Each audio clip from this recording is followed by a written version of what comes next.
our good friend Ambassador Endo Kazuya. Konnichiwa, good afternoon. On behalf of the Filipinos, it is with profound joy and gratitude to co-sponsor Senate Resolution number 502 that expresses the sense of the Senate in recognizing and celebrating the enduring friendship between the Republic of the Philippines and Japan as we mark the 70th anniversary of the normalization of our bilateral ties. Mr. President, I would like to co-sponsor, of course, and support our main sponsor, our resident samurai in the Senate now, in the Indian samurai, Senator Zubiri. We were just there just last month, recently. It was a very, very productive visit, Mr. President, and we would like to report. The Philippine-Japan relations have stood the test of time and circumstance. From past adversaries belong to different camps to the closest of partners and allies. Our bond now serves as a firm anchor for stability in the greater Indo-Pacific region. It is only fitting to celebrate this historic landmark in our friendship by elevating our relationship, our ties to a comprehensive strategic partnership as announced by our respective heads of government in Tokyo last May. This will reflect the strength, the depth, and the breadth of our mutual trust and expanding ties. As this August body commemorates 7 decades of formal diplomatic ties initiated by the San Francisco Peace Treaty and the subsequent reparations agreement, let us likewise recognize that our shared affinity is one that is both deep and ancient. Drawing from the accounts of our historians, the shared history of Japan, the Philippines began long before the arrival of Western explorers. As early as 654 AD, the ancient Japanese chronicle Nihon Shoki notes the arrival of shipwrecked voyagers from Tukara in Kyushu Island, whom a group of scholars identify as our Tagalog ancestors. This serves as a touching reminder that the bond between our two nations isn't just of modern conception. It was forged by the tides of history over a millennium ago.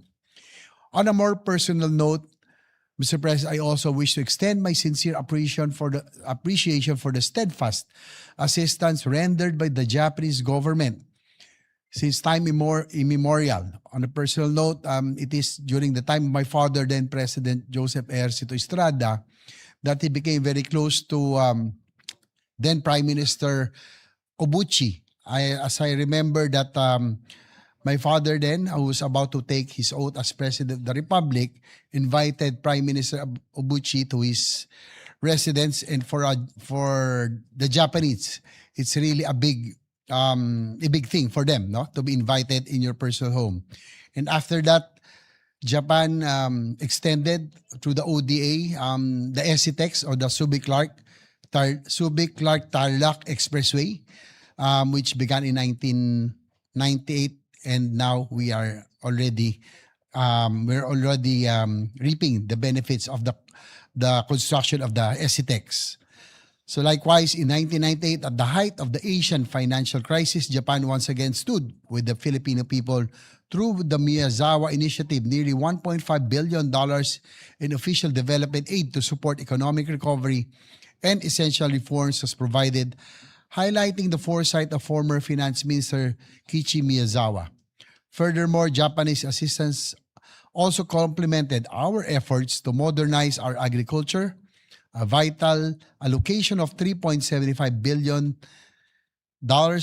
pesos served as a cornerstone in funding the advancement of the Agriculture and Fisheries Modernization Act. When my good friend and one of the respected statesmen in Japan, former Prime Minister Taro Aso, who was my good friend in the Junior Chamber International or JCI, was the Japanese Foreign Minister, the Philippines received $555 million in grants for disaster prevention and maritime safety, which was a clear demonstration of Japan's long-standing dedication to humanitarian and disaster resilience efforts in the Philippines. Fast forward to today, Mr. President, today Japan continues to be one of our most vital and strategic collaborators across a multitude of sectors. Japan and its agencies such as the Japan International Cooperation Agency or the JICA remains our single single largest foreign partner in pursuit to overhaul our mass transportation system through a combination of low-interest ODA loans, technical transfer, and structural planning. In a recent visit to Japan, made possible through the invitation of Sasakawa Peace Foundation, along with Senate Majority Leader Zubiri, we had the honor of meeting with Dr. Akihiko Tanaka, President of JICA, to extend our appreciation to the whole JICA team for the steadfast support in promoting infrastructure development through vital official development assistance and foreign assisted projects. In the field of defense cooperation, Japan has also become one of our most trusted partners and allies. In the same recent visit to Tokyo, we also had the opportunity, as mentioned by Senator Zubiri, to meet with Japanese Defense Minister Shinjiro Koizumi. We commended his leadership in strengthening regional security across the Indo-Pacific. We likewise conveyed our gratitude for Japan's unwavering support of the Philippines' ongoing defense modernization program, particularly the transfer of the Abukuma-class destroyer escorts, that's about 5 or 6, and additional coastal radar systems which will significantly enhance and strengthen the Philippine Navy's maritime defense and domain awareness capabilities. Not to mention, Mr. President, that they already donated 2 reconnaissance aircraft, Cessna reconnaissance aircraft that is already being used to patrol our shoreline. What we direly need those Abukuma class destroyers, not to it is really of course to deterrent. It's for the preservation of our sovereignty, especially in the West Philippine Sea. Because, Mr. President, if we order now, it will take 5 to 6 years for us to be able to receive. But with Japan's turning over of the Abukuma class destroyers, that will greatly enhance and strengthen our Navy's capability. In addition, during our recent visit to the land of the rising sun, we had the honor of meeting Japan's State Minister for Foreign Affairs, Ayano Kunimitsu.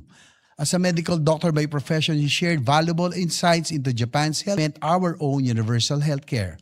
As we elevate our bilateral ties to new heights, we also remember with deep respect that late Prime Minister Shinzo Abe, a true friend of the Filipino people, through his visionary leadership, he helps shape a free and open Indo-Pacific and lay the foundation for the enduring strategic partnerships that our two nations enjoy today. He also announced, I can remember, Mr. President, during one of the state dinners, that Japan will undertake the construction, that was sometime 2016, of the North-South Commuter Railway and the Metro Manila subway system during one of the dinners hosted for then former President Duterte. And now the NSCR construction and Metro Manila subway system is already underway. Hopefully, it will be operational in a few years' time. In closing, before I conclude, Mr. President, allow me to share a personal note. I count myself fortunate to have been among the many Filipinos who have benefited from Japan's generous tradition of knowledge sharing and capacity building. I graduated from the JCI Academy in 1997, and during my first term in the Senate, I had the privilege of attending a short course at the National Graduate Institute for Policy Studies, or GRIPS, in Japan with our Senate Legislative Budget Research and Monitoring, the LBRMO. These opportunities not only enrich my understanding of public policy and governance, but also deepen my admiration for Japan's unwavering commitment to developing leaders and strengthening institutions through education and international cooperation. In closing, Mr. President, this resolution is a humble reflection of the high esteem and deep affection that the Filipino people hold for Japan. As we embark on this new chapter of our comprehensive strategic partnership, we celebrate not just our shared past, but the limitless potential of our future. Indeed, long-standing friendship between the Philippines and Japan stands as a testament to what nations can achieve when united by shared values, mutual trust, and a common vision for peace, prosperity, and endless possibilities. For all these reasons, Mr. President, I proudly co-sponsor this resolution and join the entire Senate in celebrating this historic milestone. Once again, to the government and the people of Japan, arigato gozaimashita. Maraming salamat po. Thank you very much, Senator J. Vercito. Who's the next President, majority leader? Next is our distinguished colleague, Deputy Majority Floor Leader, Senator Joel Villanueva. We recognize the gentleman from Bulacan, Senator Joel Villanueva. Thank you, Mr. President. Thank you, Majority Leader. Mr. President, distinguished colleagues, milestones invite us not only to look back with gratitude, but also to look ahead with renewed purpose. As the Philippines and Japan commemorate 70 years of diplomatic relations, it is fitting that this chamber honors a partnership that has become a pillar of peace, development, and shared prosperity in our region. It is thus my privilege to co-sponsor this proposed Senate Resolution number 502. Before I proceed, please allow me to express our deepest sympathies to the people of Japan following yesterday's devastating earthquake in Kumamoto Prefecture. We mourn the lives lost, pray for the swift recovery of the injured, and stand in solidarity with all those affected by this tragedy. May the resilience and strength of the Japanese people guide them through this difficult time. Mr. President, for 7 decades, the Philippines and Japan have built a relationship founded on mutual respect, trust, and a shared commitment to peace and prosperity. Today, that friendship has grown into a comprehensive strategic partnership that continues. Japan is our second largest trading partner, with bilateral trade reaching $22.2 billion US dollars in 2025. And our third largest source of foreign direct investments, amounting to 34.03 billion pesos. Through the Japan-Philippines Economic Partnership Agreement, our first bilateral free trade agreement, we have expanded trade, investments, and opportunities. Buhay na saksi po ako dito noong pang tayo ay nasa TESDA, Mr. President. These are more than numbers. Nearly 900 Japanese companies registered under PEZA have generated more than 350,000 direct jobs for Filipinos. Japan also remains the Philippines' largest provider of official development assistance, helping build infrastructure, strengthen communities, and improve the everyday lives of our people. As the chairperson of the Senate Committee on Higher and Technical Vocational Education, I also look forward to strengthening another important pillar of our partnership, education. Earlier this year, Mr. President, the Senate conducted a public hearing on the Asia-Pacific Regional Convention on the Recognition of Qualifications in Higher Education, or the Tokyo Convention. We look forward to the Philippines' accession to this landmark agreement, which would make us the very first ASEAN member state to join the convention and expand opportunities for Filipino students, graduates, researchers, and professionals across the Asia-Pacific. Indeed, Mr. President, our friendship is likewise strengthened through parliamentary diplomacy. And as mentioned a while ago by our dear colleagues, I also recall, Mr. President, that in April 2023, 11 members of the Philippine Senate, including this representation, and led by our majority leader, the former Senate President, Juan Miguel Zubiri, undertook an official visit to Tokyo, where we met then Prime Minister Fumio Kishida, the leaders of Japan's National Diet, and the members of the Japan-Philippines Parliamentarians Friendship League. That visit, Mr. President, reaffirmed that enduring friendships between nations are built not only by governments but also by sustained dialogue between legislators. As we celebrate this milestone, Mr. President, we honor the people who have made this friendship flourish. from our ambassador, Ambassador Milen Garcia, from workers and entrepreneurs to students, tourists, and families, Japan has also become a favorite destination for many Filipinos, reflecting the warmth and mutual respect that define our relationship. And before I close, Mr. President, and conclude, please allow this representation to recognize His Excellency, my good friend, Ambassador Endo Kazuya, who will soon conclude his tour of duty in the Philippines.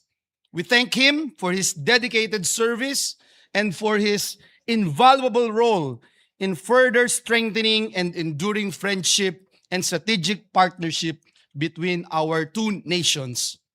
Through his leadership, Mr. President, and through his unwavering commitment, Philippines-Japan relations have reached even greater heights. To Ambassador Endo, domo arigato gozaimasu. Thank you very much for your friendship and service. We wish you continued success and blessings. Mr. President, as we look ahead, may we continue to weave an even stronger future together, one marked by deeper friendship, greater opportunities for our people, and a shared commitment to peace, prosperity, and progress. Maraming salamat, Ginoong Pangulo, and God bless us all. Thank you very much, Senator Joel Villanueva. Thank you very much, Mr. President. Next to co-sponsor the measure, Senator Erwin Tulfo. We recognize the gentleman from the province of Palawan, Senator Erwin Tulfo. Mr. President, esteemed colleagues, Ambassador Endo Kazuya, Sanjini Yokoso Koshi Kadesamashita Kaka. I am deeply honored to co-sponsor this resolution to the Senate today. Since establishing formal ties on July 23, 1956, the Philippines and Japan have forged a formidable alliance that Japanese Prime Minister Sanae Takaichi has recently called as a comprehensive strategic partnership. Japan remains our #1 ODA partner, funding vital infrastructure, disaster mitigation, maritime safety, and peace efforts in our country. On March 16, 2026, His Excellency Endo Kazuya paid a courtesy visit while I was serving as chairman of the Committee on Foreign Relations. During our meeting, we discussed several matters of mutual interest, including the importance of prioritizing the completion of ongoing ODA-funded projects before undertaking new ones. Culturally, our connection is just as strong. Japan has become one of the absolute favorite tourist spots for Filipinos these days, whether we are chasing cherry blossoms, enjoying the incredible food, or embracing their vibrant culture.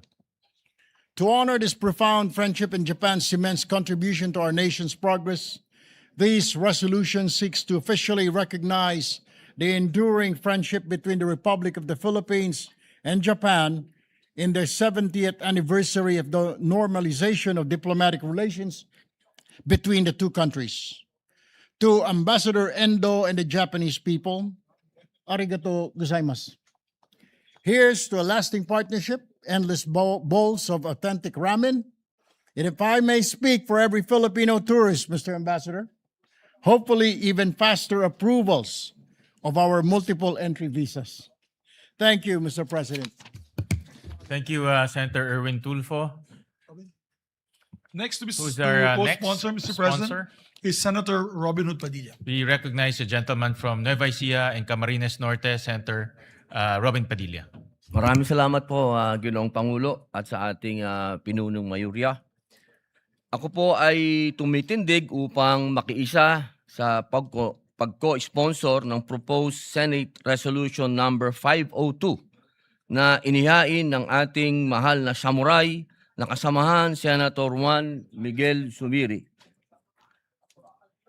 Mga mahal kong kababayan, napakahalaga po ng relasyon natin sa Japan.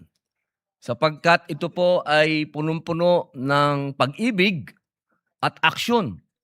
Katunayan, ang atin pong national hero, Jose Rizal, ay nagkaroon po ng napakagandang pag-ibig sa Japan.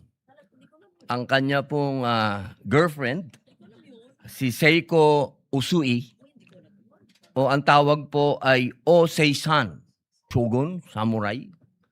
At doon po siya nakilala ng ating national hero. Ma'am, pag-aralan mo yan.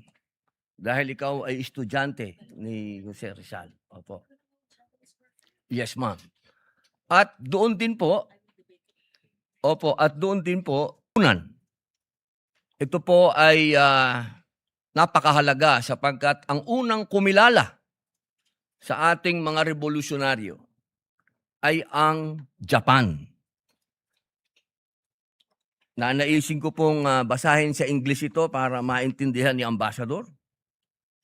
I cannot say this in Japan, but I will say it in English, my brother Ambassador.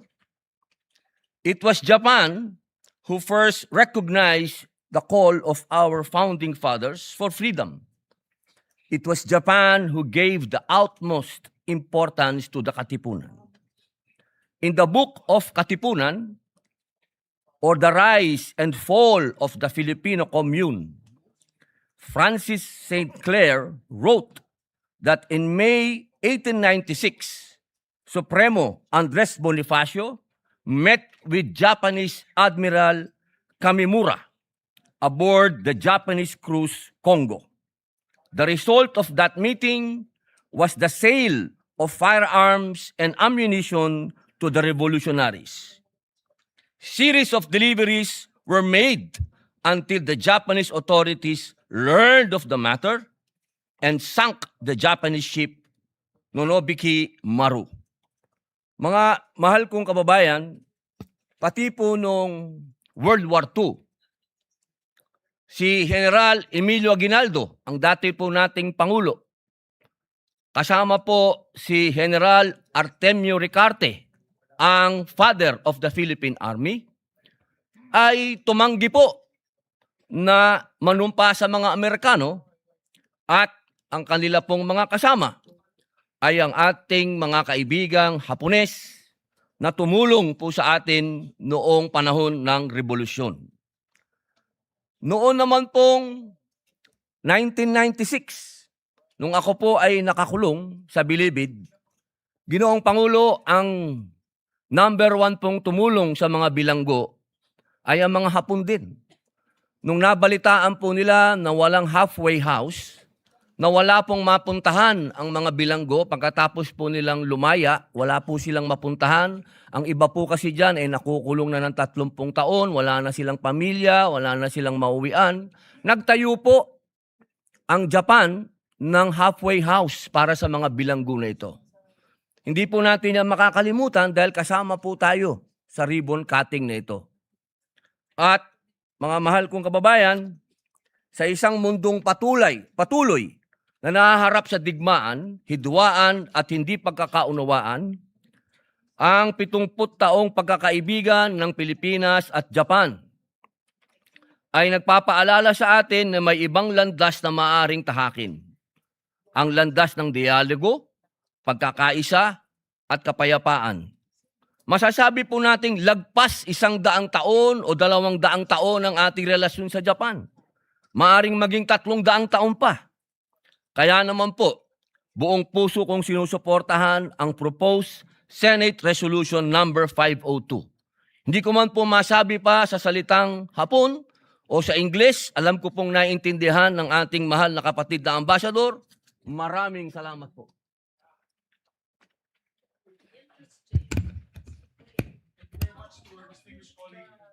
Majority Leader, who is our next sponsor? Distinguished colleague, Senator Padilla. Next to co-sponsor the measure is no other than our distinguished colleague from Pampanga in the Republic of the Philippines and Quezon City, Senator Kiko Pangilinan. We recognize the gentleman from Pampanga, Senator Kiko Pangilinan. Thank you very much, Mr. President, Majority Leader. Allow this representation to share its full support, manifest its full support by way of this co-sponsorship speech for proposed resolution number 502, expressing the sense of the Senate in recognizing the enduring friendship between the Republic of the Philippines and Japan, and commemorating the 70th anniversary of the normalization of diplomatic relations between the two countries. The truth, Mr. President, and I share the earlier manifestations of Senator Raffy Tulfo as well as Senator Erwin Tulfo, that the strong relations between Japan and the Philippines dates more than 70 years. Like Senators Raffy and Senator Erwin, this representation is a fourth generation Nikkei Jin in my mother's side. My great-grandmother was Haruhi Baba Murakami from Nagasaki, who married, actually, an American soldier, Rosser Miller Dennison from Galveston, Texas, and they settled in Davao City during the American colonial rule.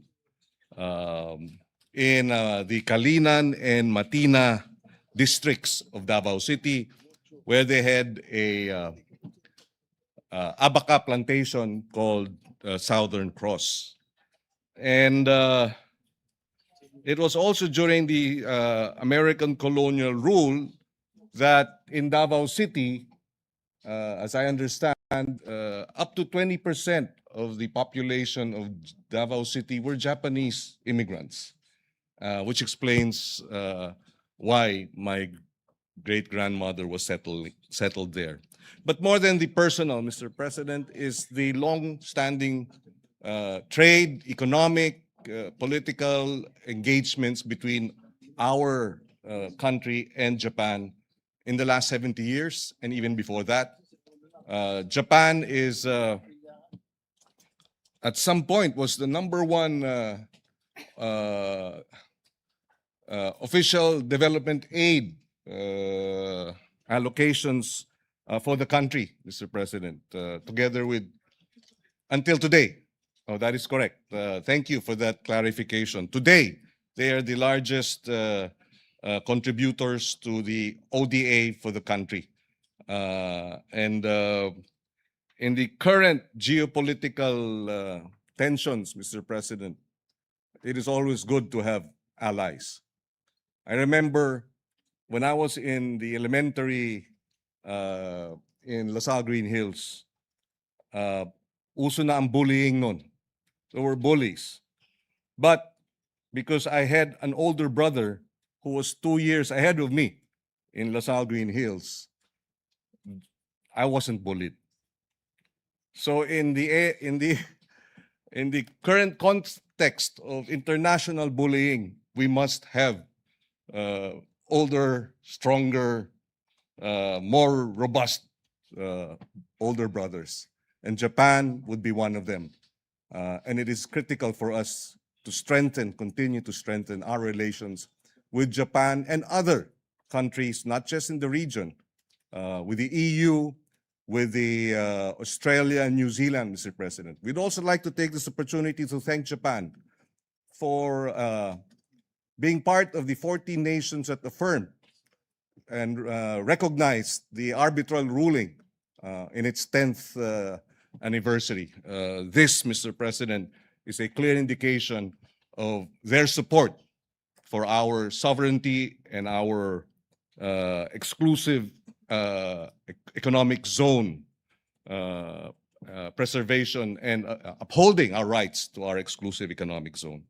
That being said, Mr. President, in the area of food security, Mr. President, when we were tackling the expanded free meals program sponsored and authored by Senator Bam Aquino, the school meals program of Japan actually is a template that we should be able to follow. And I'm told that one of the biggest donors, if not the biggest donors for the World Food Program, school meals program in BARM, is likewise the Japanese government. And the BARM experience of the World Food Program was likewise part of the deliberations in the committee hearings of the Committee on Education. And we thank Japan and the government, their government, for supporting our school meals program in the BARM. And we hope to expand that to other parts of the country.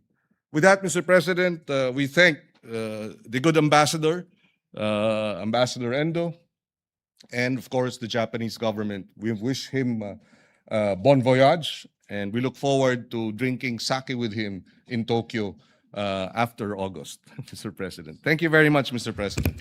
I hope you invite me, Senator Pangilinan, to that sake celebration. Majority Leader, who's our next sponsor? We will definitely invite you, Mr. Senate President. You might be able to find a Japanese lady for you. With the help of our good ambassador, maybe. Yes, Mr. President. Next to co-sponsor the measures, our distinguished colleague from Taguig and Pateros, no other than our distinguished colleague, Senator Pia Cayetano. We recognize the gentle lady from Taguig, Senator Pia Cayetano.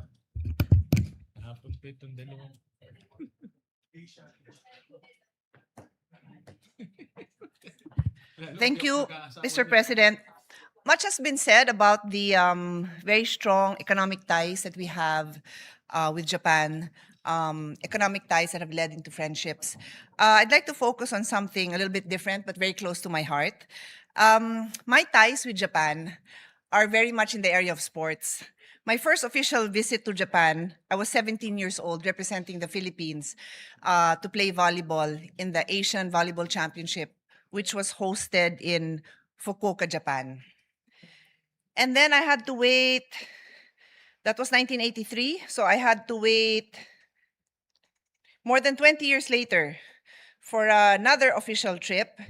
And this time, the late Bayani Fernando, then head of our MMDA, had partnerships with other like bodies all over Asia. And so the Metro Tokyo Metro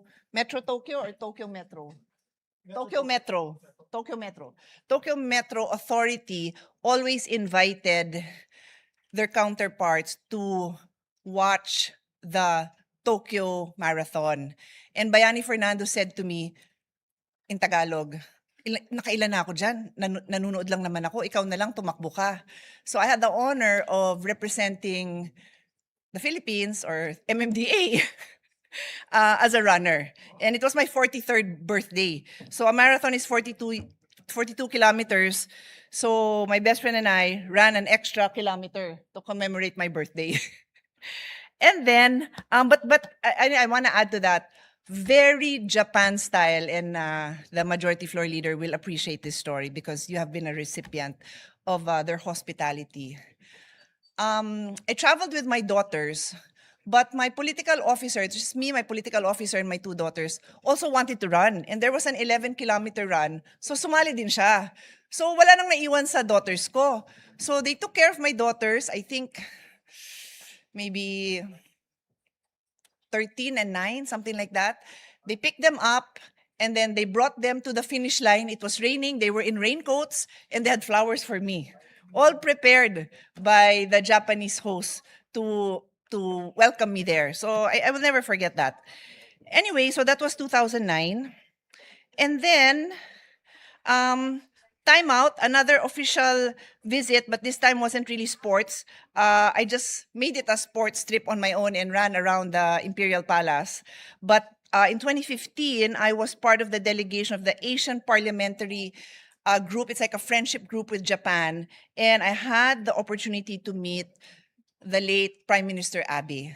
But what strikes me, and still I remember to this day, and again, the Majority Floor Leader will recall that I always talk about it, is Abenomics included in one of their pillars of economic growth, women in the economy, women in leadership positions. And I talk about it all the time because this was ingrained in ours.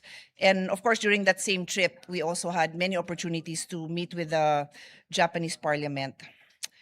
And then in 2019, just before the Olympics, I was informed by the then ambassador that being the host, they were really trying to support the Asian countries in sports. So I had the opportunity of working with the embassy to bring the UP football team to Japan to train there. as part of the sports diplomacy. And I'm coming to an end. Last year was a more personal sports diplomacy venture. The ambassador was my guest, and he learned to play paddle with his wife. And the coaches were our Filipino coaches and two Japanese coaches who consider the Philippines their home. These two Japanese players come here so much. They stay here, they play and train with our Philippine team. And so we invited the ambassador, his wife, and the embassy staff to learn about paddle with our coaches and the Japanese coaches. And we continue to play and train with these Japanese players. In fact, last week, we had an international paddle tournament, and our Philippine women's team were up against a Japanese and a Spanish, and they lost in the third set to Japanese Kotomi Ozawa and Spanish Eli Nogueras. But these girls are really strong, and they really compete against each other and try to see who will come out better the next time. They really are how do I say it, friendly competitors. And so, Mr. President, this is just my personal take on the strong friendships I and the people around me have developed with Japan. I'll end on a not so, hinuhuli ko nga yun, ang lakas bumulong ng mga nandito eh. Because, anyway, what did I say? Football, softball, baseball, I'm sure the martial arts also. And then I was going to say basketball. Of course, our Olympian Carlos Yulo had a lot of his training in Japan. And now also his brother, Eldrew, also trains in Japan. So on that note, I only have one last manifestation. The majority floor leader did not invite me to his last trip, kaya mukha silang kawawa ni Senator JV. Dalawa lang sila dun sa lahat ng pictures. Kulang ng gender representation, but I'm sure you still did a great job. Thank you, and to many, many more years of friendship with Japan. Thank you. Thank you, Senator Pia, for that Thank you, my dear. Mr. President, to be sponsorship honest, speech. the best walking trips I've had with Senator Pia was our trip to Japan. Yes, I was there, Majority Yes, Leader. we were doing 10,000 steps together, walking around the areas where we were billeted at. And I promise and I commit to everyone that we will invite them again as your chairman of the Philippine-Japan Friendship Association. We're trying to set up a meeting, Mr. President, with the current Japanese Prime Minister. Correct. That one, we'd like to invite everyone. And you now being both sides. honored with the Cordon of the Rising Sun. Yes, I was. So I'm sure you last will November, be, sir, Mr. Correct. President, I was given that distinction, being given an award, the Grand Cordon Order of the Rising Sun, Mr. President. So Thank I'm you. sure that you will be given special attention in arranging a potential meeting with high-level government officials. As long as you're there, Mr. Senate Definitely. President, I'm sure we can meet the Prime Minister. Kung ako lang, baka Kishida lang po. Mr. Kishida is a dear friend of ours, by the way. Mr. President, we still have 4 members who would like to deliver co-sponsorship speeches. As I said earlier, this is a very popular resolution because Japan really is very close to our heart. I think each and every one of us can say that Japan truly is a best friend of the Philippines in this region. Mr. President, next to deliver his co-sponsorship speech is no other than a distinguished colleague from Davao and Batangas, Senator Christopher Bongo. We recognize the gentleman from Davao City, Senator Bongo. Mr. President, I rise to express my support for the proposed Senate Resolution number 502, recognizing the enduring friendship between the Republic of the Philippines and Japan and commemorating the 70th anniversary of normalization of diplomatic relations between our two nations. We also acknowledge and thank the presence of Japanese Ambassador Endo Kasuya, sir. We also thank our majority floor leader, the Soki of Japan, Senator Mig Subiri, who is an advocate of Philippine-Japan relations. On 23 July 1956, the Philippines and Japan signed the reparations agreement, making the Philippines the first Southeast Asian country to conclude a post-war reparations agreement with Japan. More importantly, this historic agreement paved the way for the normalization of diplomatic relations and became a model for Japan's post-war reconciliation with other countries in Asia. Mr. President, ties between our two nations extend far beyond 7 decades of formal diplomacy. Long before the establishment of official diplomatic relations, Filipinos and Japanese were already connected through trade, migration, and cultural exchange. As early as 1903, Japanese migrants began settling in Davao to work in the thriving abaca industry. By the 1930s, Davao had became the home to an estimated 20,000 Japanese migrants, making it one of the largest Japanese communities in Southeast Asia before the Second World War. Ang dami pong mga Filipino-Japanese ngayon at meron pong eskwelahan doon. Ito po yung Nikkei Jinkai na marami pong nag-aaral ng mga Filipino-Japanese. In fact, then Davao City Mayor Rodrigo Duterte initiated to build a monument in Mintal to pay his sincere respect for the Japanese migrants who have migrated in Davao. In fact, former Japanese Prime Minister Shinzo Abe, the late Prime Minister Shinzo Abe, visited Davao City in 2017, highlighting Japan's commitment to deepening its partnership with the Philippines. Yan po mismo yung pinuntahan niya, yung mismong bahay, yan yung nilalagyan ng kulambo. Pumasok po mismo si former Prime Minister Shinzo Abe dyan sa kwartong yan. Sumilip pa sila. From a history marked by conflict, the Philippines and Japan have built a partnership founded on reconciliation, mutual respect, and shared prosperity.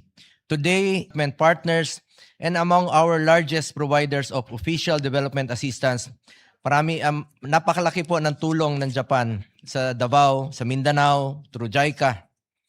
Through the decades of cooperation, Japan has supported transformative investments in infrastructure, transportation, healthcare. Laking tulong po nila sa hospital doon sa Davao. Education, disaster resilience, una po. One tangible example of this partnership is the EDSA Ayala Underpass, inaugurated in 2005, which continues to ease traffic and enhance mobility for thousands of commuters each day.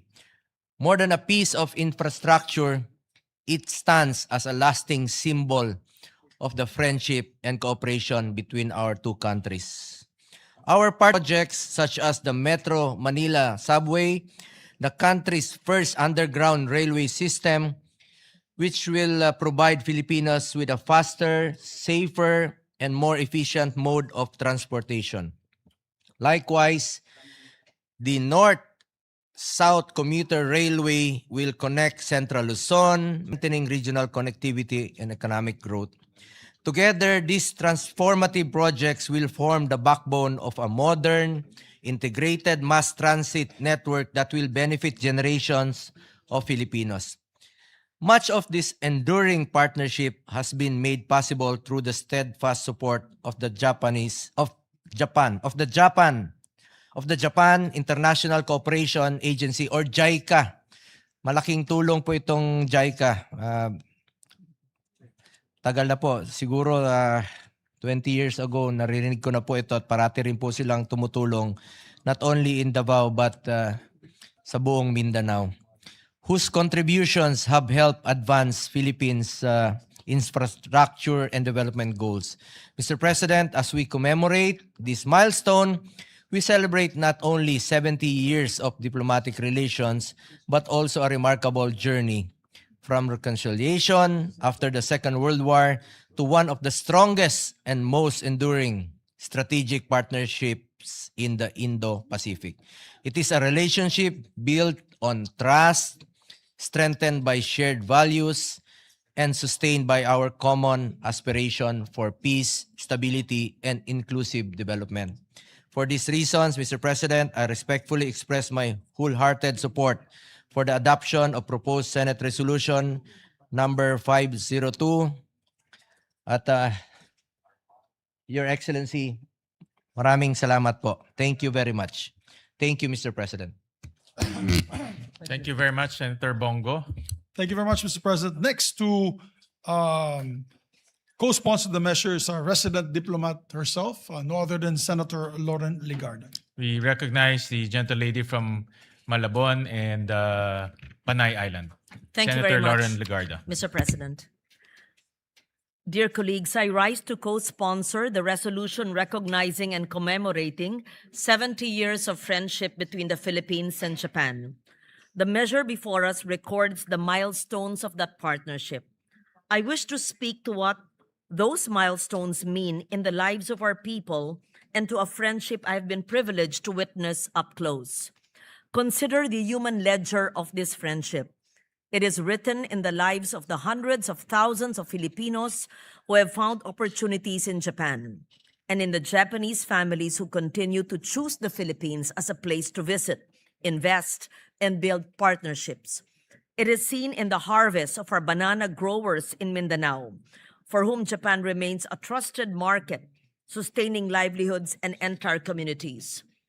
This friendship also helped build the Philippines itself.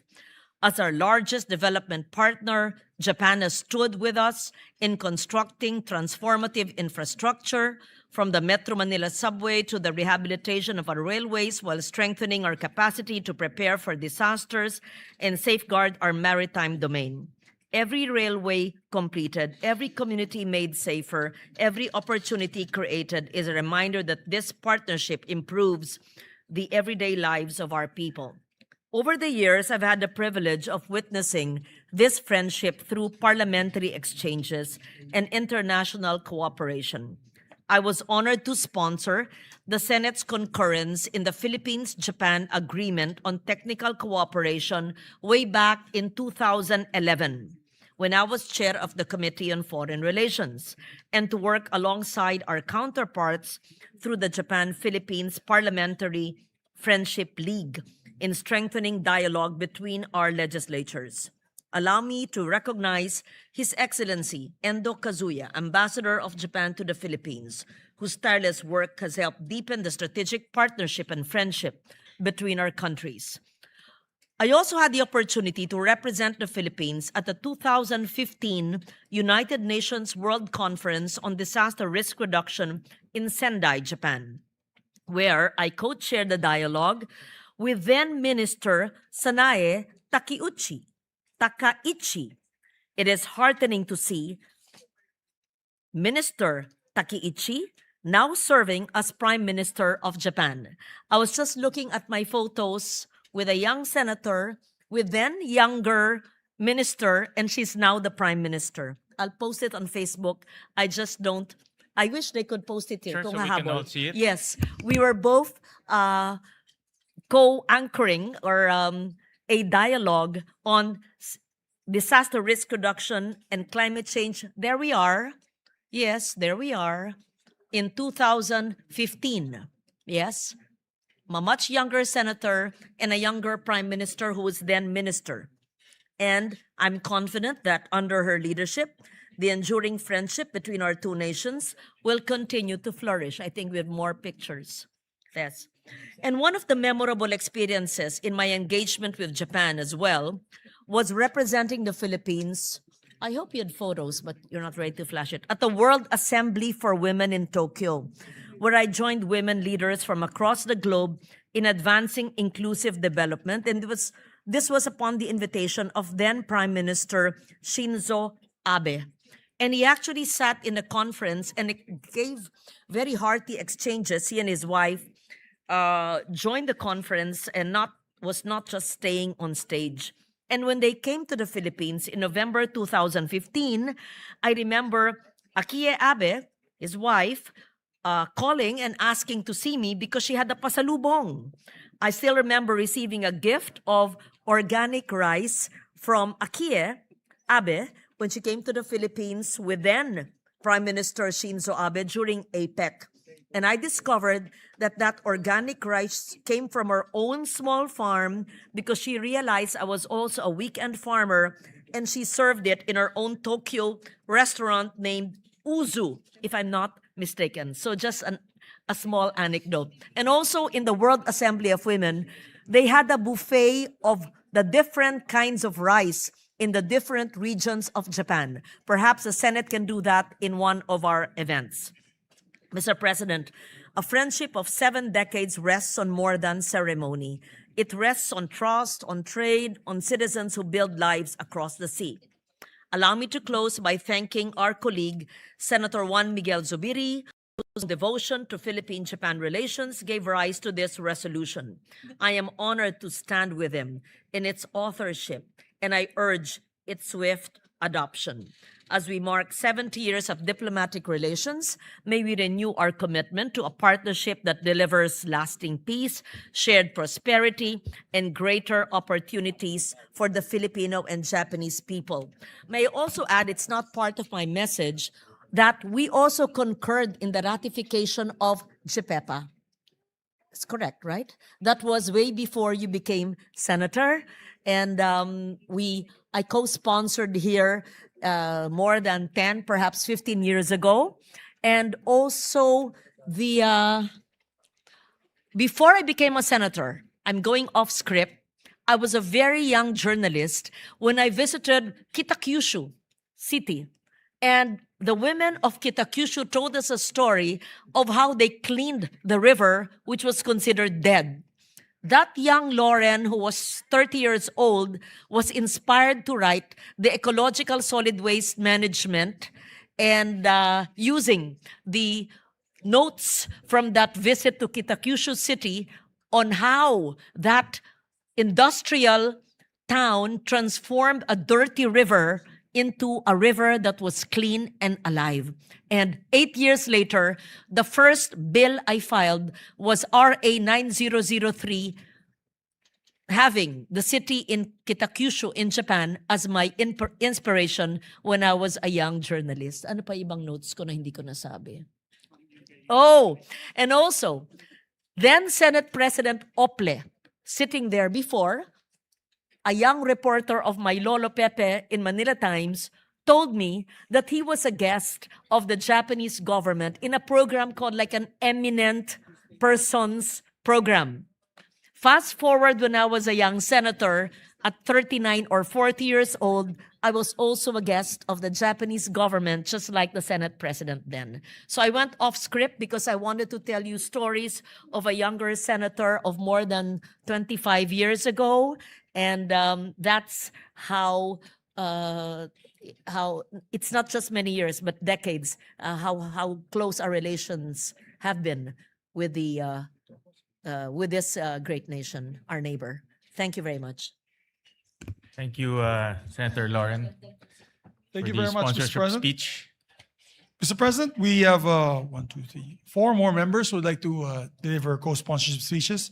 We'd like to recognize our distinguished colleague from Las Piñas and Metro Manila, no other than Senator Camille Villar. We recognize the gentlelady from Las Piñas City, Senator Camille Villar. Mr. President, distinguished colleagues, it is an honor and privilege for me to rise to co-sponsor this resolution, expressing the sense of the Senate in recognizing the enduring friendship between the Republic of the Philippines and Japan and commemorating the 70th anniversary of the normalization of diplomatic relations between our two countries. 70 years ago, the Philippines and Japan formally normalized their diplomatic relations. With political courage, mutual humility, and a shared conviction that two nations would choose to become partners in peace. It was not easy, but today it has resulted in something truly remarkable. Mr. President, what began as an act of reconciliation has grown into one of the most substantive and multi-dimensional relationships the Philippines maintains with any nation. Japan has for decades been among the Philippines' largest sources of official development assistance, supporting our infrastructure, our agriculture, our disaster resilience, and countless communities across the archipelago. Filipino and Japanese businesses, workers, students, and families have built bridges of commerce and culture that now touch nearly every province in the country. This relationship has genuinely served the Filipino people. Through decades of development assistance that built roads and bridges in our provinces, through education and cultural exchange that have brought Japanese language, arts, and values closer to Filipino homes, through the hundreds of thousands of Filipinos who have found livelihood and opportunity in Japan, and through a security partnership that today helps safeguard our sovereignty and seas. For our family, on November 25, 2022, my father, Manny Villar, former Senate President and House Speaker, received the Grand Cordon of the Order of the Rising Sun from the government of Japan, conferred on behalf of Emperor Naruhito by the Japanese ambassador Kazuhiko Koshikawa. We are told that the Order of the Rising Sun, established in 1875, is Japan's oldest national decoration and a principal honor for foreign nationals. And I believe our former Senate President and current Majority Floor Leader, Juan Miguel Zubiri, also received the same. So my father received this award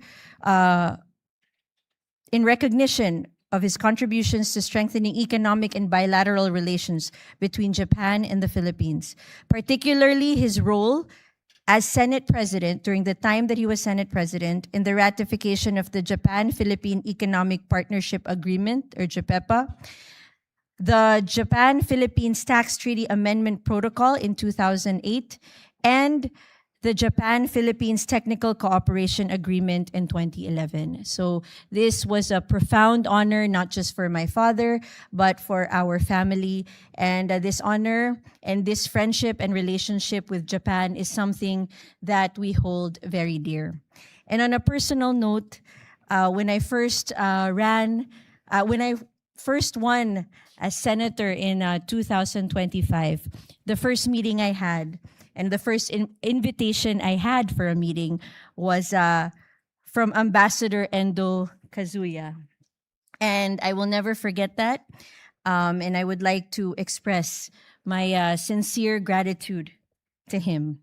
I would like to thank you for your friendship, for your guidance, and your unwavering support in strengthening the ties between our two countries.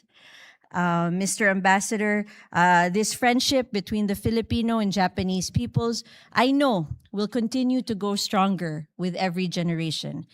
Mr. Ambassador, your service here has left a lasting impact, and always remember that wherever you may go, you will always have a home here in the Philippines. Maraming salamat po. Arigato. Thank you, Mr. President. Thank you very much, Senator Camille Villar, for the heartwarming sponsorship speech. Bibigyan daw ni Camille ng bahay si Tama, oo. Ambassador Pwede Endo siyang sa pumili. Camel Homes. Yes, sir. Marami siyang pagpipilian, Yes, Majority yes. Leader. For sure. Mr. President, next to co-sponsor the measure is our distinguished colleague, Senator Risa Ontiveros. We recognize the gentle lady from Panay, Senator Risa Hontiveros. Salamat po, Mr. President.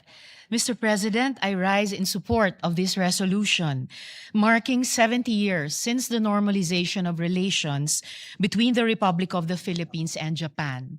And also remembering in my heart my first travel abroad as a scholar of the Japan Airlines Summer Scholarship Program.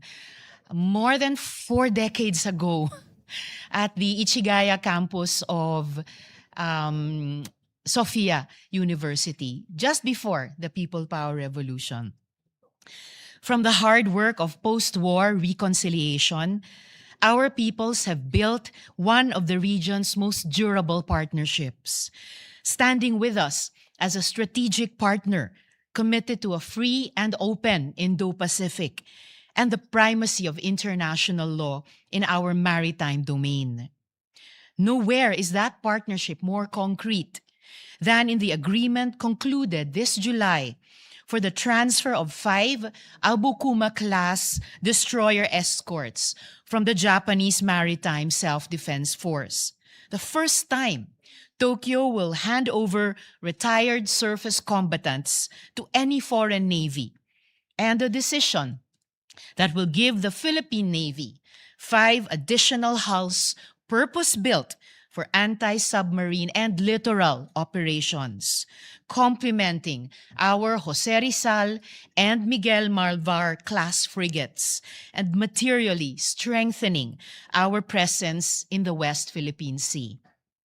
The next 70 years must be built on this new ground as much as the old.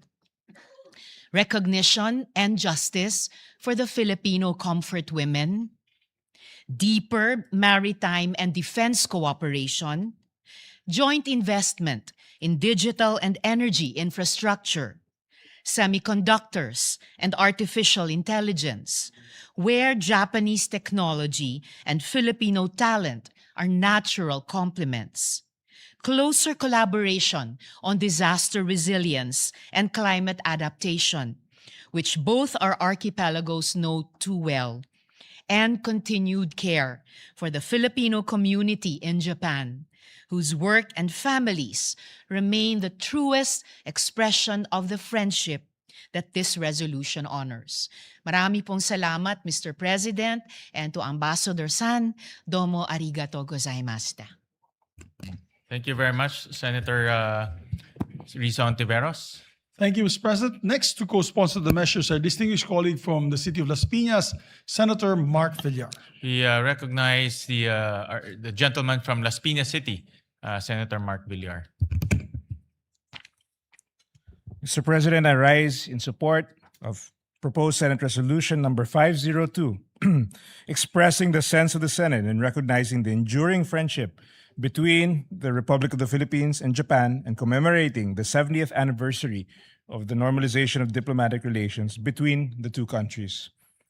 Mr. President, I join our colleagues in welcoming Ambassador Extraordinary and Plenipotentiary of Japan to the Philippines, Endo Kazuya, to this august chamber as we celebrate the long-standing bilateral relations between our two countries.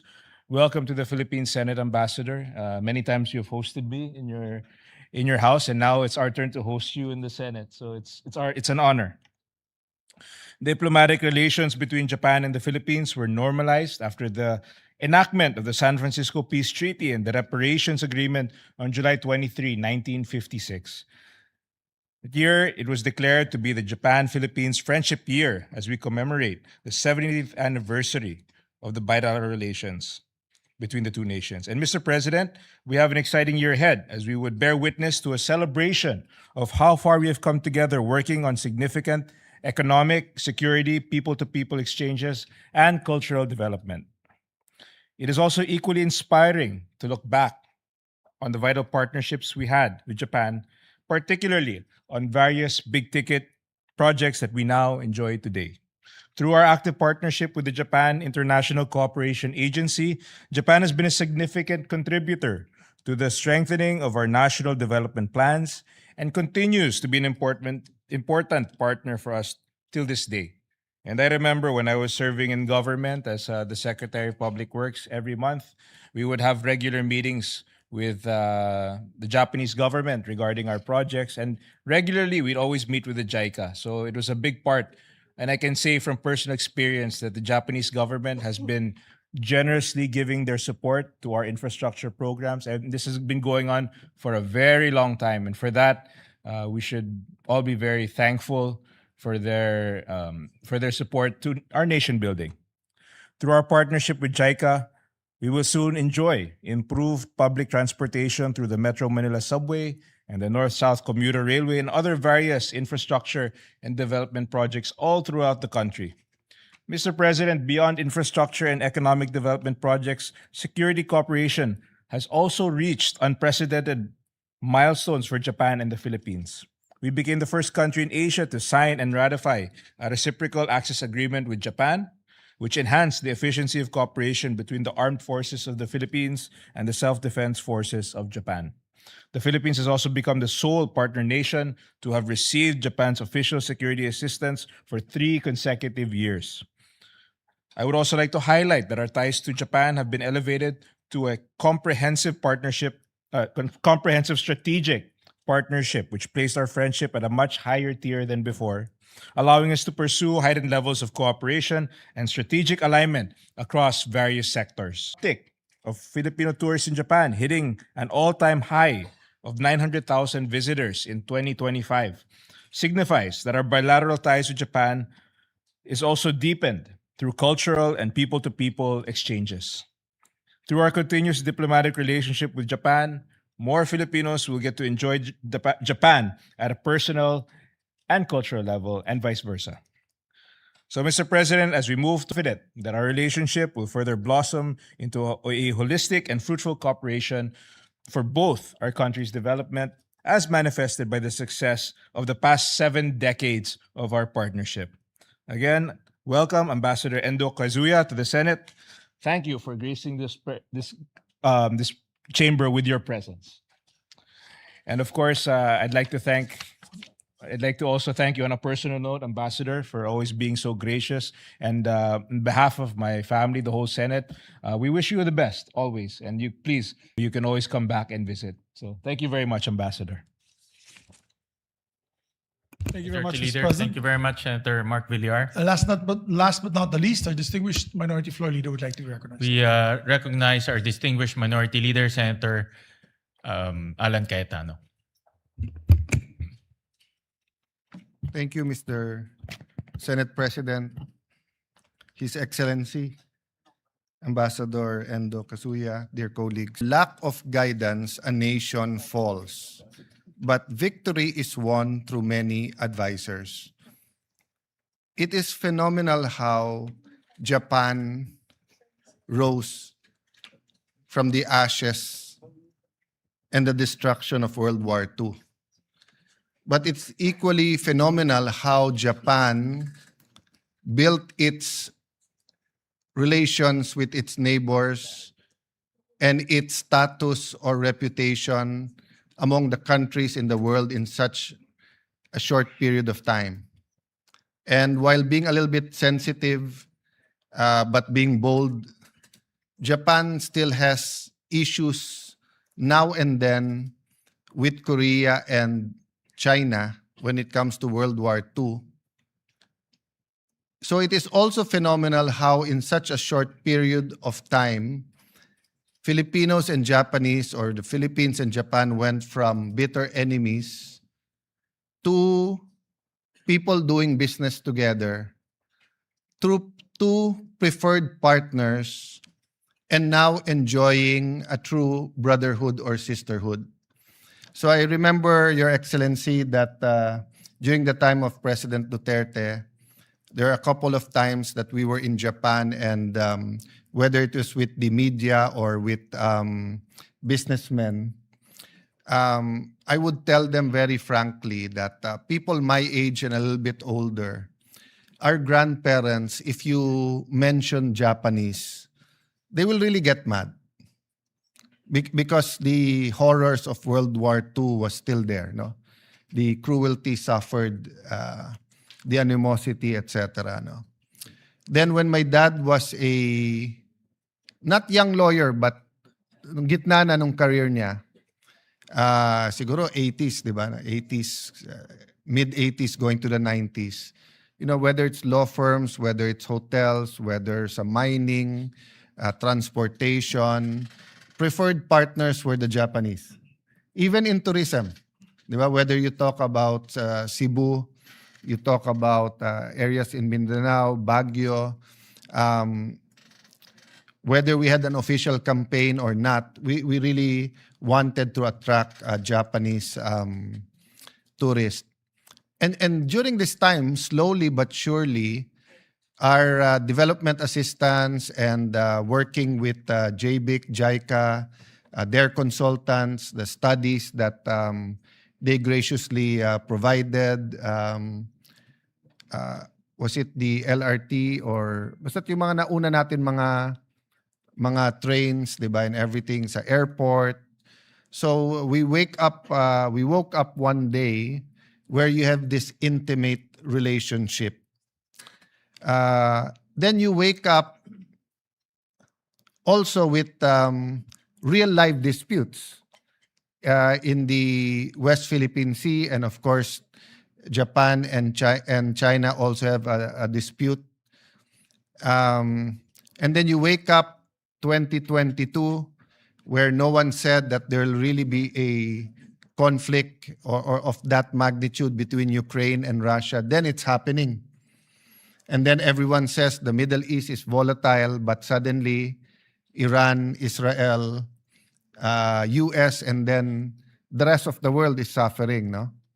So my point, Mr. President, is the phenomenal rise of Japan and its people also presents so much opportunities.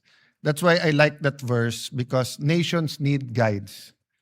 And sometimes you need an outside guide. And the Japanese and the Japanese people, the Japanese businessmen, can be not only a partner, but a wise counselor and guide to the Philippines. And also us in certain issues. For example, migration is now and then an issue in Japan. And of course, we have more than 10 million Filipinos abroad, and Japan has hosted many Filipinos. Sensitively, we were saying, because one of the problems, of course, of Japan is the birth rate. That's why di ba yung population of Japan, and we were saying, because usually Japanese couples only want one child. But when a Japanese and a Filipino gets together, whether the man is Filipino or the woman is Filipino, they don't only want to have one child. They want to have at least 2 or 3. So we were saying that even in that aspect, we can share some expertise in a bigger family. Unfortunately, this year, very steep din ang pagbaksak, di ba, ng atin birth rate, no? Having said that, Mr. President, we're here to honor the ambassador because in such a short period of time, he has done so much. So I think we're unanimous, Your Excellency, in saying thank you. I know it's for your country to say that you did a great job, but at least for Filipinos, we know that you did a great job. But we're also here to say that culture matters. When you go to Japan, and unfortunately you leave your bag or your wallet somewhere, go back, it's there, and it's there. I mean, you don't even have to go to the lost and found. No one will get it, di ba? Everyone, you go to a shop that you're not going to buy anything, and you say, where's the restroom? And there's no restroom there. They'll excuse themselves, go out the door, and walk with you for a while and point you where it is. No? So there's a lot of things to learn in terms of culture. So I hope that the last few months of our ambassador here, of course, we all hope you're extended, but if not, the last few months, we can continue to work on more exchanges, more exchange students, more trips between the Japanese to the Philippines, the Filipinos to Japanese. Not just projects. We will not cement a relationship literally by just infrastructure projects using cement, but we will cement the relationship by people-to-people exchanges. And of course, we have a very good ambassador also in Japan. Not sure about the husband, but the ambassador is a very good ambassador. And lastly, we honor the leaders of Japan that regardless of our foreign policy, regardless who our president is. They're there to help. They're there to build bridges. Medyo nainggit din ako sa ibang mga colleagues natin, especially kilala nila yung mga prime minister, defense minister, yung iba may kilala sila mga artista ng Japan. Ako kasi ang kilala ko si Pikachu, si Monkey D. Luffy, si Nami, Blastoise, si Psyduck, no? But I mentioned that just because, you know, even in the cultural, artistic creations of Japan, may it be from Sanrio, Hello Kitty to the present, no?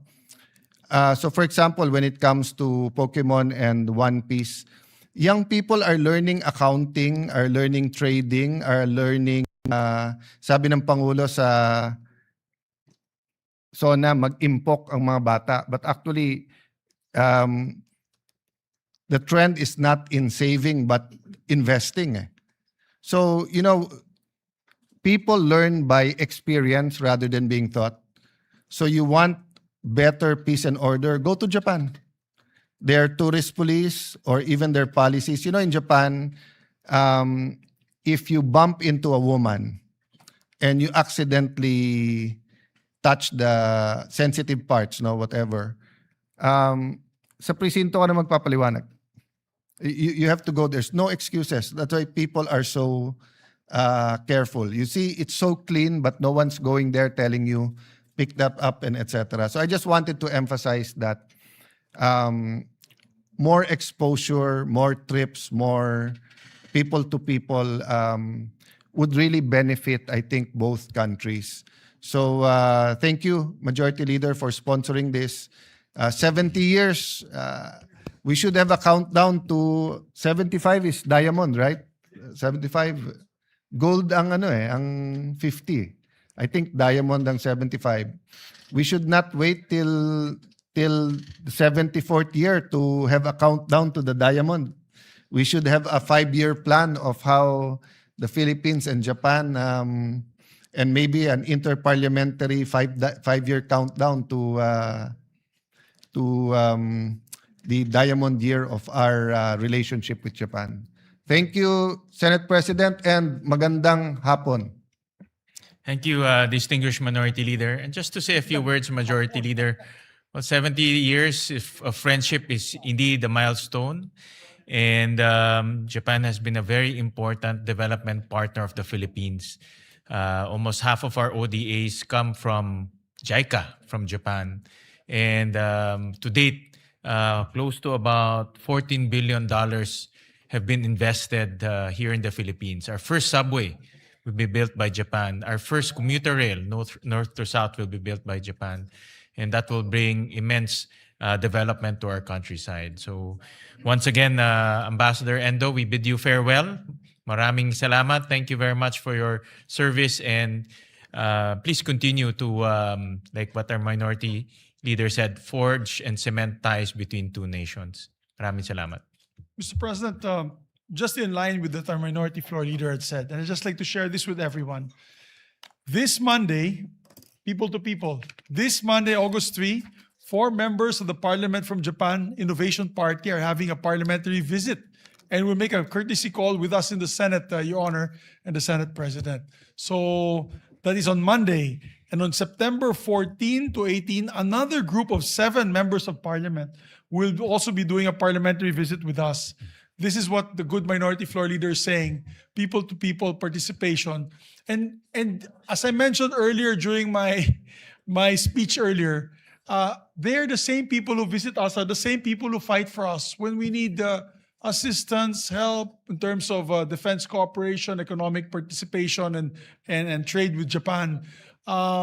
And I'm so happy that we are having more members of Parliament of Japan visiting us in the Philippines, and we should reciprocate. As a matter of fact, we're planning, Mr. President, your chairman of the Philippine-Japan Friendship Association, yours truly, is planning a November trip, first week of November trip before the scheduled sessions on November 9 to be able to also visit once again Japan, and I'm inviting all our colleagues here who would like to join us, both from the minority and majority. Sure. And we'll have hopefully a high-level delegation meeting in Japan, Your Honor, Mr. So President. you, Majority Leader, you being the president of the Philippine-Japan Parliamentary Friendship Group, you're tasked to entertain our guests Yes, who are sir. coming here. I will do that as your orders.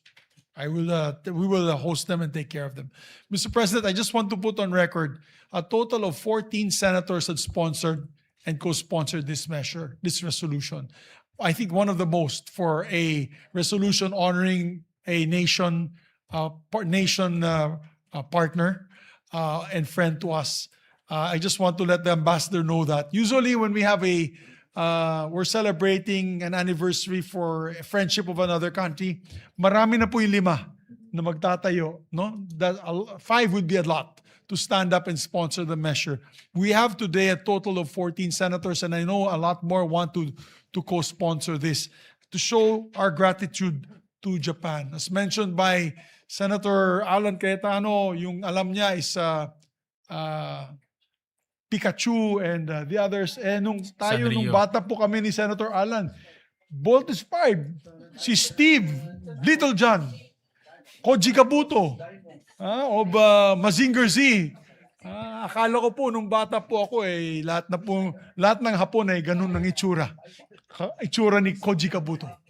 And so, with that, Mr. President, before we adopt the resolution, I'd just like to make one insertion, amendment to the resolution, if possible, with the permission of the body.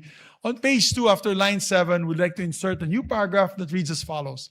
Whereas the long-standing partnership, mutual trust, and strategic alignment between the Philippines and Japan is further exemplified by high-level engagements, including the historic address of Prime Minister Kishida Fumio before a joint session of the Philippine Congress in November 2023, the first of its kind by a Japanese Prime Minister, and the address of President Ferdinand Marcos Jr. before a joint session of the National Diet of Japan in May 2026, a rare distinction and regarded as a high diplomatic honor.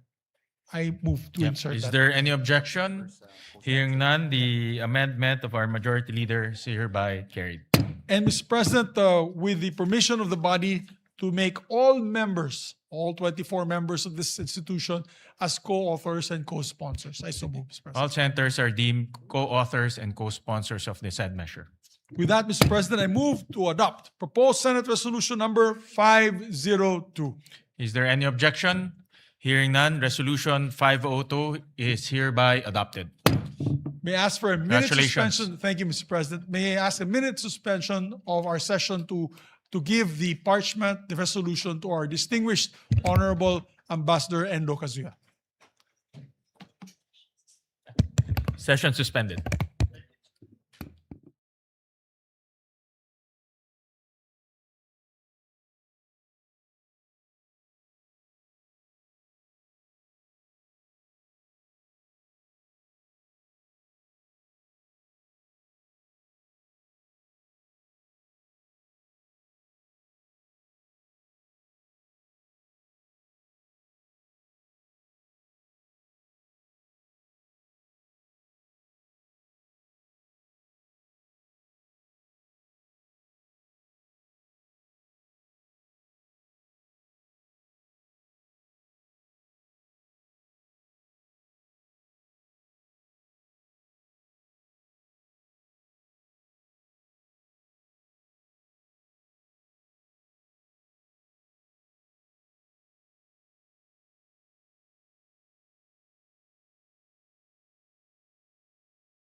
Thank you very much, Mr. President. Mr. Anong- President, anong bill? I move that we resume consideration of Senate Bill number 2272 under Committee Report number 71. Is there any objection? Hearing none, motion is approved. This is the strengthening our nutrition program. To sponsor the measure, may we recognize Senator Bamakino, and to interpolate, I believe, Senator Erwin Tulfo. Senator We Erwin? recognize the sponsor of the measure, Senator Bamakino, and to interpolate, Senator Erwin Tulfo.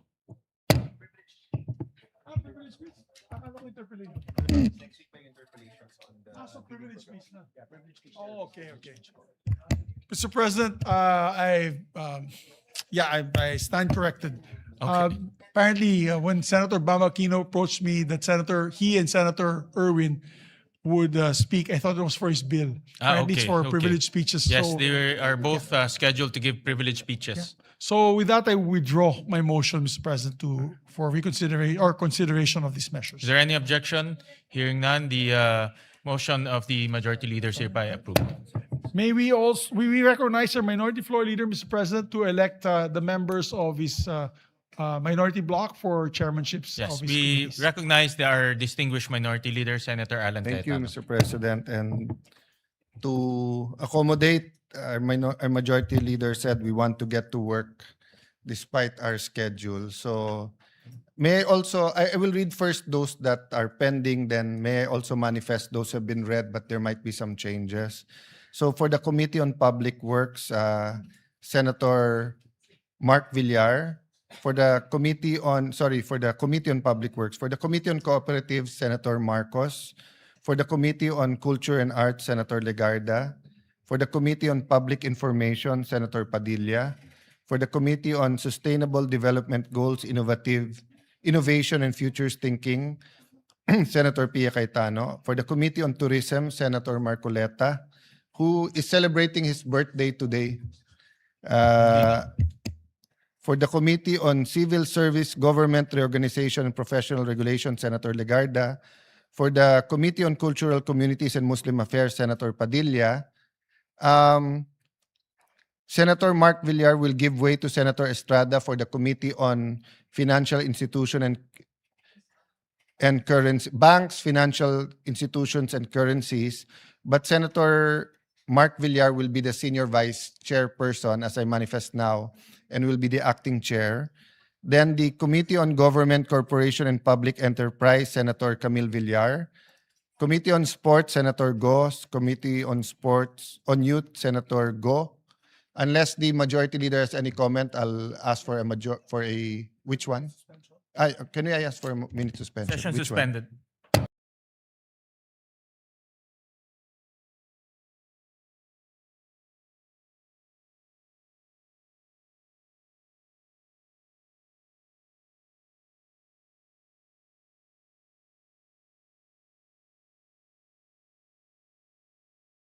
Mr. President, to make the correction, so Senator Mark Villar will continue to be chairman of the Committee on Banks, Financial Institution, and Currency. Then I withdraw the nomination of Senator Jinggoy for the Committee on Public Works.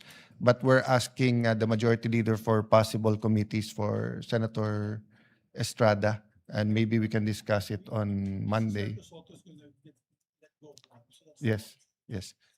If there's no objections, maybe it can be an omnibus motion Yes. to elect the following to the All right. said Is there any chairmanship. objection? Hearing none, the motion of the the minority leader is hereby approved, subject to the changes he mentioned. And for the deputy minority leader, Senator Amy Marcos. Is there any objection? Hearing none, Senator Amy Marcos So for is... the record, we are not anti-Marcos because we're electing Amy as the deputy minority leader. Senator Amy Marcos is elected as the deputy minority leader. Thank you. And we'd like to also reflect that as Deputy Minority Floor Leader, she'll be member of all committees as ex-official member. As A regular member. so recorded. So noted. Thank you. Mr. President, to avail of the privilege hour, may we recognize our distinguished colleague from Palawan and the Republic of the Philippines, Senator Erwin Tulfo. We recognize our distinguished colleague from Palawan, Senator Erwin Tulfo. Maraming salamat, Ginoong Pangulo. Maraming salamat, Majority Floor Leader. Mahal na Pangulo, mga kasamahan, ang kuryente o elektrisidad ang pangunahing nagpapatakbo sa ating mga tahanan, paaralan, ospital, mga negosyo, at maging sa ating pamahalaan. Sa madaling sabi, kung walang maasahan at abot kayang kuryente, mahihirapang umunlad ang ating bayan. Ngunit kamakailan lamang nag-number 1 po ang Pilipinas sa Southeast Asia. Hindi po sa larangan ng sports, hindi po sa larangan ng edukasyon o ekonomiya, kundi last June, we recorded the highest electricity rates in Southeast Asia at 13 pesos to 14 pesos per kilowatt hour. Sa bawat pagtaas po ng singil sa kuryente, nababawasan po ang budget ng pamilyang Pilipino para sa pagkain, pambili ng gamot at pagpapaaral ng mga anak. Every peso added to the electricity bill is a peso taken away from a Filipino family's take-home pay. Mr. President, batid ko na hindi sapat na magreklamo lamang tayo sa mataas na singil sa kuryente.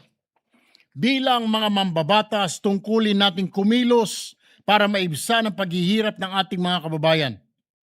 Accordingly, this representation has filed 3 complementary measures aimed at providing immediate and meaningful relief to Filipino consumers. Una, ang proposed Senate Resolution number 537 na naglalayong imbestigahan ang kasalukuyang polisiya ng paniningil ng systems loss charge. Ang systems loss ay binubuo ng technical losses na natural na nangyayari sa transmission at distribution ng kuryente. At ang non-technical losses dulot ng illegal connections, jumper, meter tampering at pagnanakaw ng kuryente. Maaring may legal at technical na batayan ng systems loss charge. Ngunit isang bagay ang malinaw, Ginoong Pangulo. Hindi naman po kasalanan ng ordinaryong mamayan ang pagkawala ng kuryente sa linya. Bakit po siya ang magbabayad nito? Ikalawa, ang Senate Bill number 2340 na nag-exempt sa systems loss charge mula sa 12% value-added tax o VAT para sa residential consumer. Sa ating kasalukuyang sistema, may systems loss na, may VAT pa na binabayaran tayo. Binubuwisan po at kailangan daw nating bayaran ang nawalang kuryente na hindi naman po natin nagamit, Ginoong Pangulo. Dobleng pasanin sa ating mga kababayan. Hanggang saan ba dapat ipasa sa consumers ang gastusing ito? Ikatlo, inihain din natin ang Senate Bill number 2339 na naglalayong tuluyang ipawalang bisa na ang energy tax sa ilalim ng Batas Pambansa bilang 36. When this law was passed in 1979, it sought to encourage energy conservation through an additional tax on high residential electricity consumption. Kaso mo, Ginoong Pangulo, iba na po ang panahon ngayon. Hindi na po luho ang kuryente, kundi pangunahing pangangailangan para sa pag-aaral, paghahanap buhay, komunikasyon, pangangalagang pangkalusugan at sa simpleng pamumuhay na may dangal at dignidad ng bawat pamilyang Pilipino. Ang bawat pisong matitipid sa electric bill ay maaaring maging dagdag sa pagkain, gamot, matrikula at emergency fund ng isang pamilya. Ayon mismo sa mga distribution utilities, ang systems loss ay isang regulated pass-through charge kung saan humigit kumulang 5% na karaniwang residential bill ay napupunta rito, habang mahigit 10% naman ay napupunta sa iba't ibang buwis at government charge. Kung may kapangyarihan po ang pamahalaan na suriin ng mga lumang pulisiya at alisin ang mga hindi na makatarungang pasanin, mayroon din po tayong tungkulin para ibasura ito. If we are serious about easing the burden on our people, then we must have the courage to revisit policies that have long been accepted but may no longer be fair, Mr. President. As I conclude, allow me also to acknowledge my fellow senators who have filed similar or related measures. Senator J.B. Ejercito, Senator Kiko Pangilinan, Senator Risa Ontiveros, Senator Lito Lapid, Senator Chis Escudero, Senator Bam Aquino, and Senator Amy Marcos, Senator Rodante Marcoleta, and Senate President Gatchalian.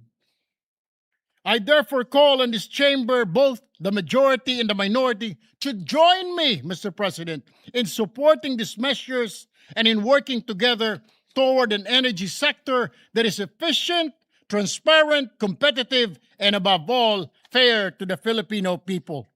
Maraming salamat po, Ginoong Pangulo. Maraming salamat, Senator Erwin. And it's really about time to revisit the IPIRA bill after many, many years. At tama ho kayo na kailangan ho natin pag-aralan ulit itong mga ipinapasang charges sa ating mga consumers. Lalo na ngayon na napakataas po ang binibayad po ng ating mga consumers. The highest in ASEAN. So maraming salamat. The sooner we can get this hearing going, the better for our consumers. Senator Bam Aquino, I think you'll also deliver a privilege speech. We recognize the gentleman from Tarlac, Senator Bam Aquino. Maraming salamat. Mga kaibigan, mga kababayan, Mr. President, karangalan ko po ngayon na pag-usapan ang isang bagay na talagang nakakabahala. Ang estado ng ating maliliit na negosyo or MSMEs. Bago pa man po tayo pumasok sa Senado, malapit na po ang maliliit na negosyo sa ating puso. At noong ating unang termino, ang unang batas na napasa po natin ay ang Go Negosyo Act of 2014 na nagbigay ng mas malaking access sa mga maliliit na negosyo sa tinatawag na 3Ms or money, market, and mentorship. Ang Go Negosyo Act po ang nagtatag ng mga negosyo center sa lahat ng syudad at munisipalidad upang mailapit ang mentoring, training, financing at business advisory service sa ating mga maliliit na negosyo. Sinulong din po natin noong unang termino ang Philippine Competition Act na nagbigay ng patas na laban sa mga negosyo at mas matibay na proteksyon sa mga namimili. Kaya napakalaking karangalan po na bumabalik tayo bilang chairperson ng Committee on Trade, Commerce, and Entrepreneurship.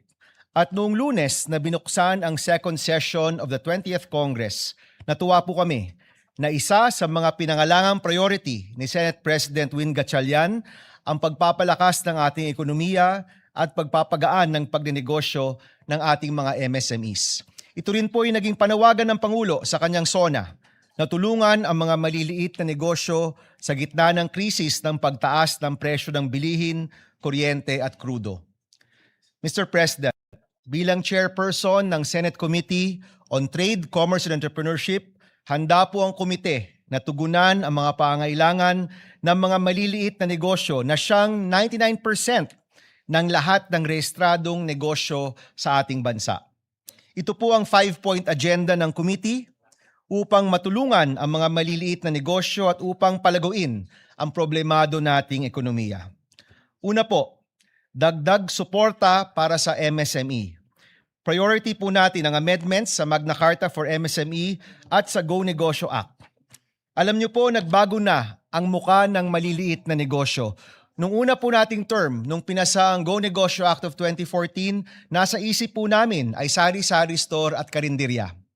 Pero ngayon po, kasama na sa listahan ng MSME ang mga online seller, ang mga freelancer, ang mga content creator, ang ating virtual assistant at maging mga magsasaka at maliliit na food processor. Kasama rin po sa MSME ang ilang startup, social enterprise at iba pang mga makabagong negosyo.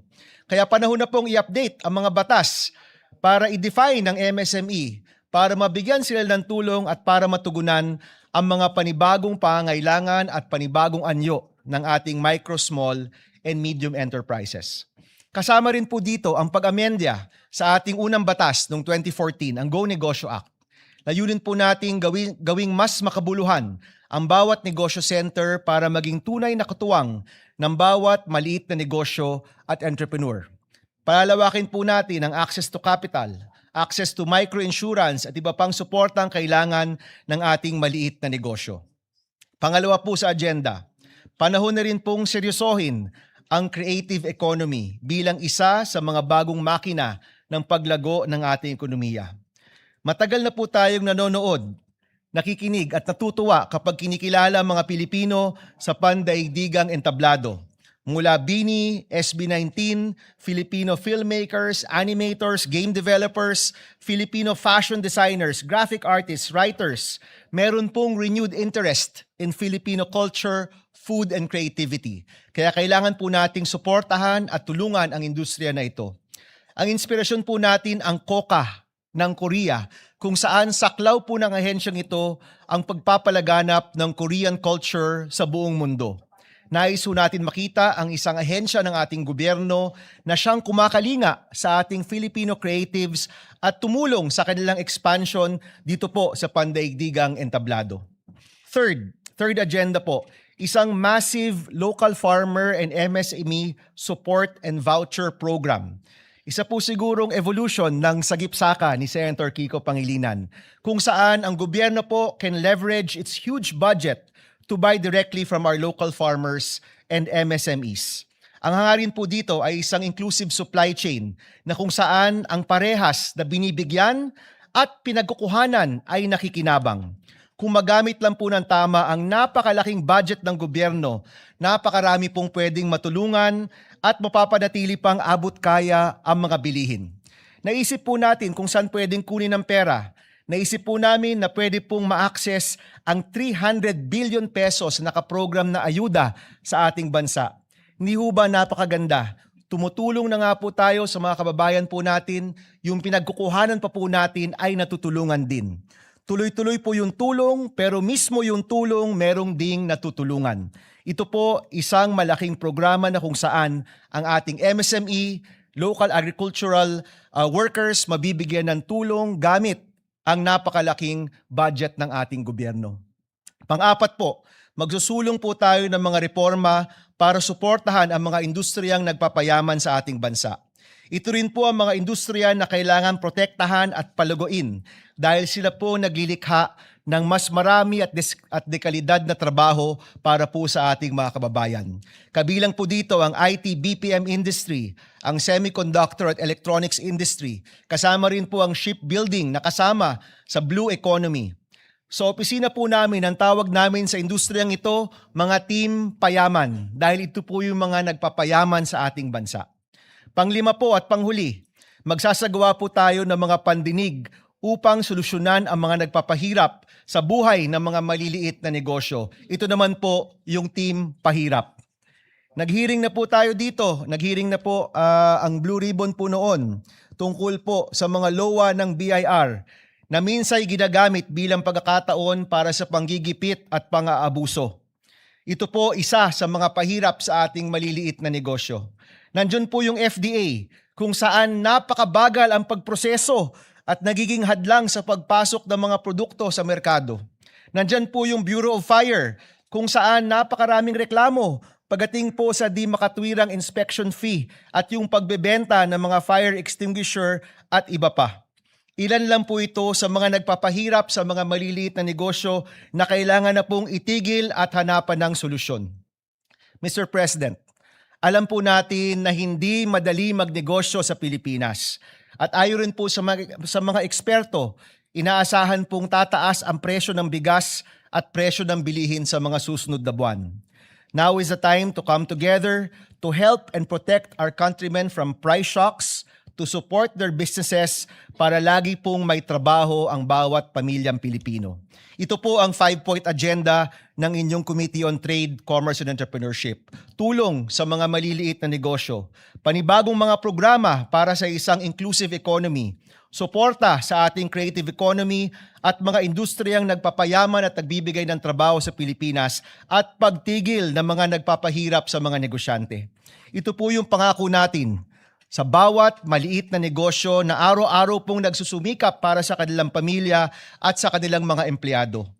Kasama niyo po ang Senado sa paglikha ng mas maraming trabaho, mas maraming oportunidad at mas maunlad na kinabukasan para po sa bawat Pilipino. Maraming salamat, Mr. President, and we hope for everyone's support for these measures. Thank you very Maraming much. salamat, Senator Bam. At yan po ang nakakalungkot.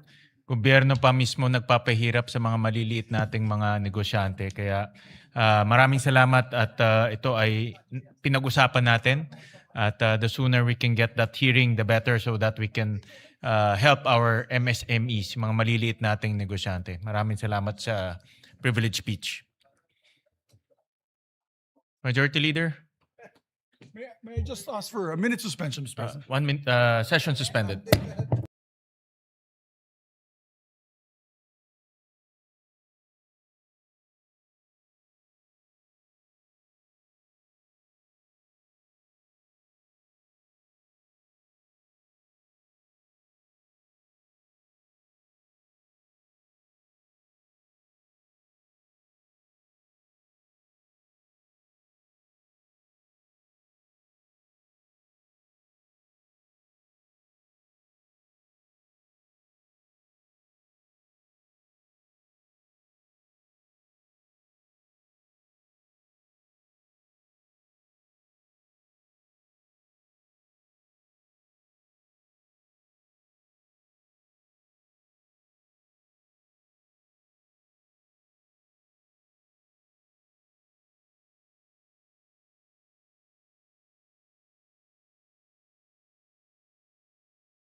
Mr. President, I move that we refer the privilege speeches to the Committee on Trade, Commerce, and Entrepreneurship. I so move, Mr. President. Is there any objection? Hearing none, the privilege speech is referred to the Committee on Trade.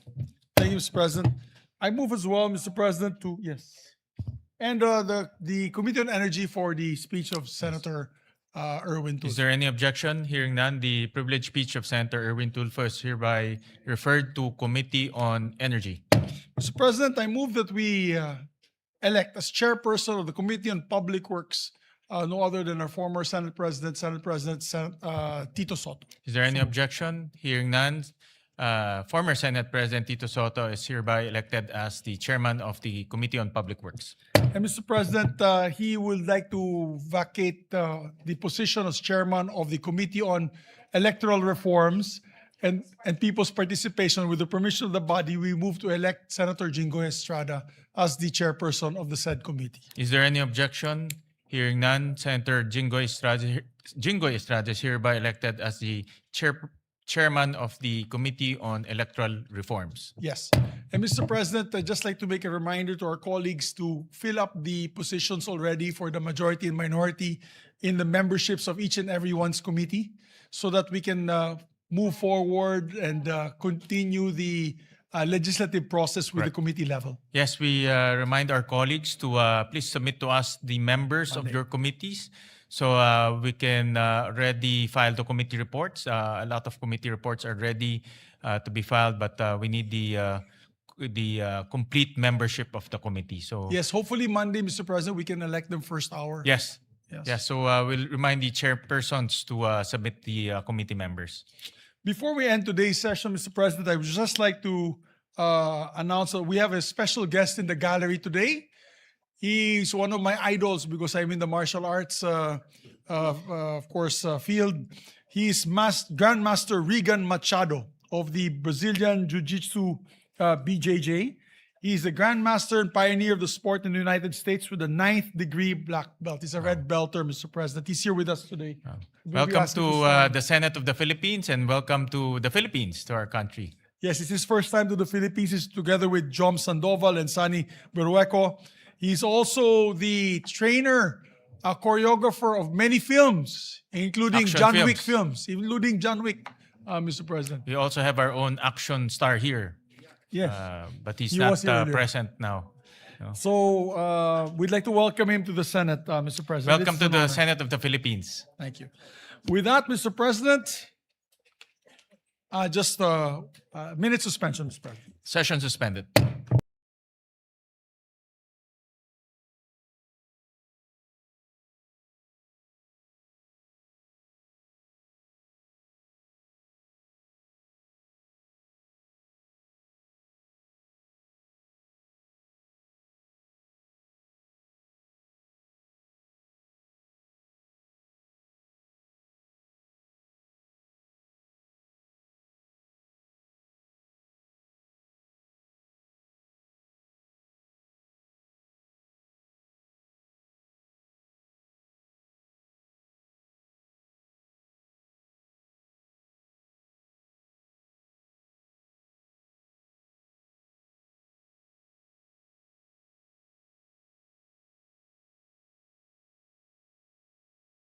Mr. President, I move with the permission of the body to elect the members of the majority in the Committee on Banks and Financial Institutions and Currencies.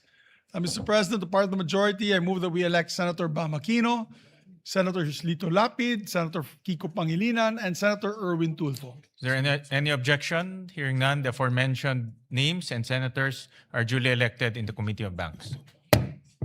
Thank you very much, Mr. President. Mr. President, I move reference to business next week na. With that, Mr. President, I move that we adjourn session until 4 o'clock in the afternoon on Monday, August 3, 2026. August, Thank you very much, Mr. President. Is there any 4 o'clock. 4 o'clock? No? Is there any objection? Hearing none, session is adjourned until August 3, 4 p.m. Thank you very much. Thank Mr. you. President. Thank you very much.